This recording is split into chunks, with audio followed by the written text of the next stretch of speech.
앞서 잠깐 살펴봤는데요. 최광욱 비서관을 기소한 과정을 놓고 추미애 법무장관이 진짜 감찰 카드를 꺼내들지 최진봉 교수, 임방글 변호사 자리했습니다. 어서 오십시오. 안녕하세요.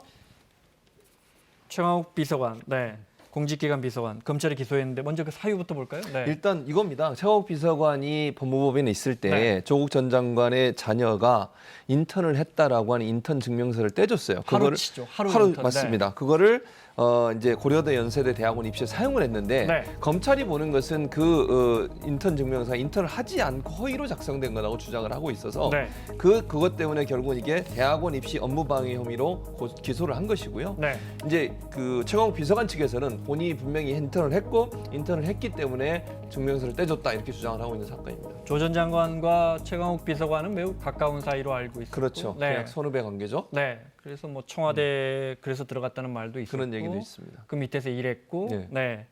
그러다 보니 당연히 검찰 개혁과는 매우 밀접한 관련이 그럼요. 있는 인물이고요. 맞습니다. 그런 사람을 검찰이 지나친 의혹만 가지고 지나치게 기소했느냐, 뭐 이 부분이 논란입니다. 물론 최 비서관은 부인하고 있고요. 그럼요. 혐의 사실. 아까도 말씀드렸지만 최 비서관은 뭐라고 얘기냐면 네. 인턴을 했다는 겁니다. 허위로 네. 작성된 게 아니라 인턴을 했기 때문에 적법한 절차를 통해서 인턴 증명서가 발급이 된 거다 이렇게 네. 지금 주장을 하고 있는 것이죠. 최광욱 비서관 측의 변호인 입장 잠깐 들어볼까요? 보복적 차원의 기소를 한 것으로밖에 볼 수 없습니다. 법무부와 대검의 감찰 조사는 물론 향후 출범하게 될 공수처의 수사를 통해 저들의 범죄 행위가 낱낱이 드러날 것으로 기대합니다. 자, 검사 출신으로 검찰 개혁에 앞장서고 있는 최광욱 비서관에 대한 보복이다 일종의. 네. 하루 인턴한 거 사실 여부를 떠나서 저게 어떻게 기소할 거리가 되느냐라는 게 이제 최 비서관 측의 입장이고 검찰 입장은 좀 다르죠. 그렇죠. 네. 이제 우선 수사팀의 이야기는 우선 피의자를 직접 불러서 조사한 건 없습니다. 네. 그렇다 하더라도 이제 객관적인 증거가 뭐 명백히 있다라는 게 이제 수사팀의 입장이고요. 그래서 이제 무리한 기소가 아니다라는 얘기고요. 네. 뒤에서 좀 더 이야기를 나누겠지만 이거 너무 날치기 기소 아니냐 이런 이야기도 하고 있거든요. 또 중간에서 그 중앙지검장의 어떤 승인 없이 네. 기소한 부분을 또 문제 삼기도 하고요. 이 부분에 대해서도 대검은 또 문제가 다 없다. 적법 절차를 지킨 것이다. 이렇게 네. 이야기하고 있습니다.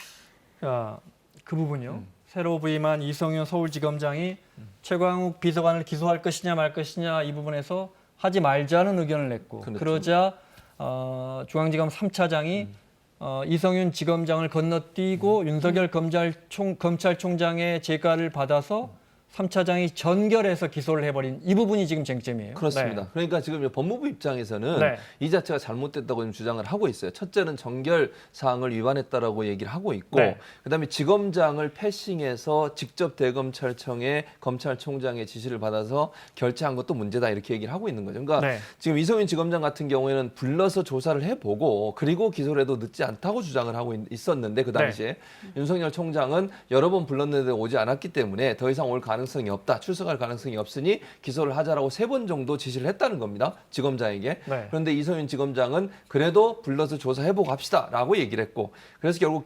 검찰총장이 송경호 3차장에게 지시를 해서 송경호 3차장이 정결 사항으로 이걸 결재를 했다는 것이죠. 네. 여기서 이제 패싱 사건이 나오고 있는 상황입니다. 네.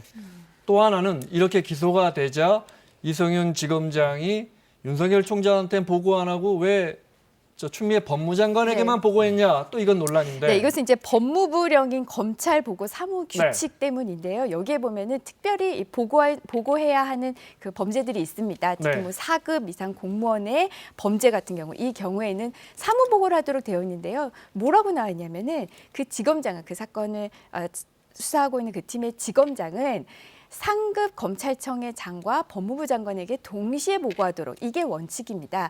그런데 윤석열 총장에게는 그 다음에 보고를 했다는 거죠. 동시가 아니라 여기에 대해서 그 규정만 있는 게 아니고. 근데 윤석열 총장은 알고 있을 거 아닙니까? 본인이 그러니까. 그 기소해라고 했으니까. 그러니까 이제 다만 하면서 이제 뒤에 네. 단서 조항이 있습니다. 동시 보고가 원칙인데 네. 다만 예외적으로 특별한 사유가 있으면은 법무부 장관에게 먼저 보고를 하고 그 다음에 이제 상급 검찰청의 장에게 보고할 수 있도록 되어 있다는데요.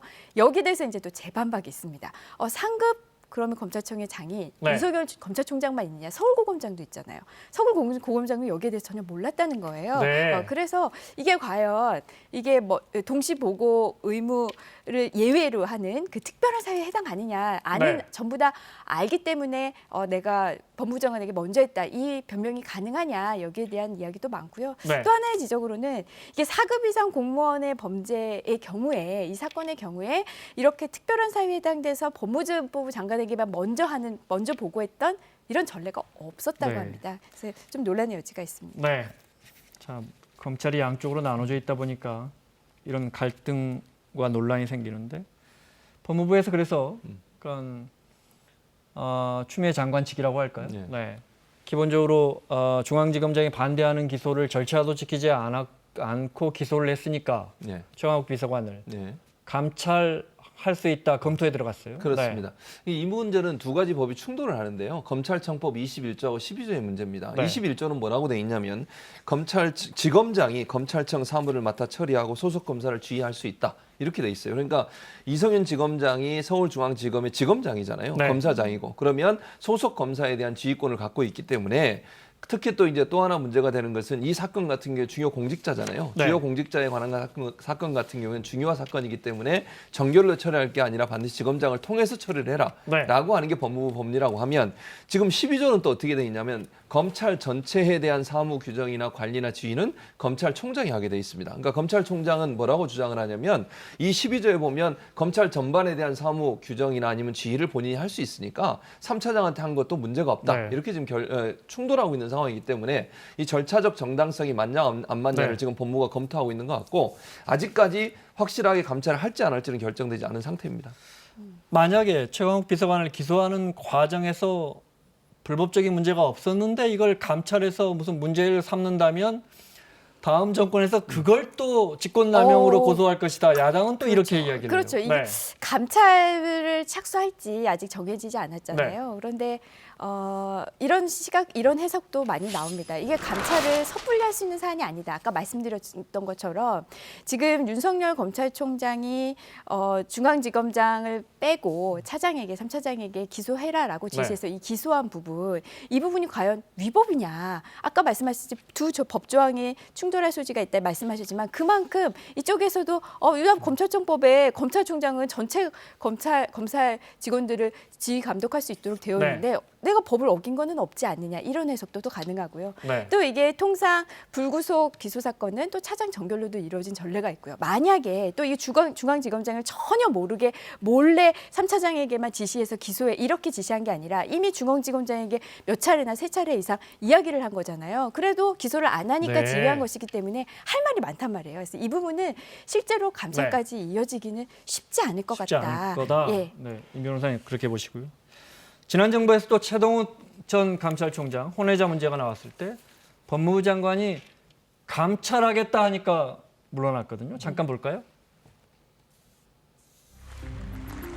2013년에 최동욱 검찰총장의 혼외자 논란이 한 언론의 보도로 불거지죠. 최 총장이 사실 무근이라고 부인하면서 버텼지만 당시 법무부 장관이었던 황교안 대표가 일주일 뒤에 현직 검찰총장에 대한 감찰을 지시합니다. 감찰 지시하신 이유가 있나요? 안타깝게 생각합니다. 그러자 최동욱 총장은 감찰 지시 1시간 뒤에 사퇴 입장을 내놓습니다. 그동안 비록 짧은 기간이지만 오로지 법과 원칙에 따라서 우리 검찰을 제대로 이끌어가기 위해서 최선을 다했다고 자부합니다. 이를 두고 정치권에서는 정권 관련 수사를 둘러싸고 검찰총장 찍어내기다 이런 비판이 이어졌고요.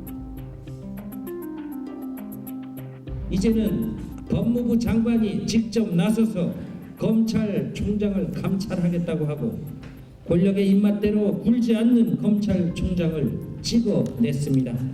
아나 무인식 무리수 정치로서 두고두고 규탄당할 것이다. 야당이 최동욱 총장을 비호하는 것은 이해할 수 없는 태도입니다. 최동욱 검찰총장 논란의 핵심은 누구보다 높은 도덕성이 요구되는 검찰총장이 반윤리적 논란의 중심에 서 있다는 점입니다. 마지막 질문이 될 것 같은데요. 자유한국당이 만약 감찰 추진한다면 그때처럼 검찰총장 찍어내기다라고 주장하고 있는데 그때와 지금 뭐가 같고 뭐가 다릅니까? 네, 임 변호사 그래서 먼저. 뭐 같은 점을 따지자면은 정권을 수사를 하고 있는데 법무부 장관이 감찰권을 행사해서 그 수사를 무마시키려는 거 아니냐 이런 의혹을 받고 있다는 점에서는 동일하다고 볼 수 있겠고요. 차이점을 찾는다면은 이제 그 감찰 사유가 예전에 최동욱 검찰총장일 때는 개인적 사유였다면은 네. 이 여기에서는 이제 그 직무상 관련된 문제인데 또 하나는 과연 만약에 윤석열 총장이 감찰이 들어간다면 그 차이라면 한쪽은 최동욱 검찰총장은 자진 사퇴했는데 네. 윤석열 검찰총장은 자진 사퇴할 것 같지는 않다. 이런 차이가 간단하게. 있겠습니다. 예, 최동욱 검찰총장, 전 검찰총장 같은 경우에는 개인의 윤리적인 도덕성 문제였어요. 사실은 이건 업무와 관련된 문제가 아닙니다. 네. 그러나 이제 윤석열 검찰총장 업무와 관련된 문제이기 때문에 전혀 차원이 다른 문제다. 이걸 단순히 그냥 찍어내기다 이렇게 얘기할 게 아니고 업무의 성격이나 내용 자체가 완전히 네. 다르기 때문에 감찰 내용도 완전히 다른 차원으로 접근할 걸로 보여집니다. 알겠습니다. 자, 마무리할 시간입니다. 최진봉 교수, 임방글 변호사 수고하셨고요. 사사건건 내일 이 시간에 돌아오겠습니다. 고맙습니다.